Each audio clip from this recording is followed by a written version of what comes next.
కొన్ని ప్రత్యేక నియమాలను పాటించడం ద్వారా జన్మజన్మల సమస్త గ్రహ దోషాలు, శని దోషాలు, జన్మజన్మల దారిద్రం, జన్మజన్మల పాపాలు, జాతక దోషాలను పోగొట్టుకొని సమస్త శుభాలను సిద్ధింపచేసుకోవచ్చునండి.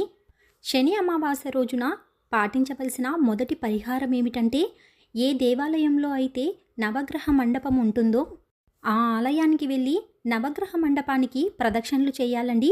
ఇవాళ ప్రత్యేకించి శనీశ్వరుని ప్రీత్యర్థం ఇవాళ 25 ప్రదక్షిణలు చేయవలసి ఉంటుందండి.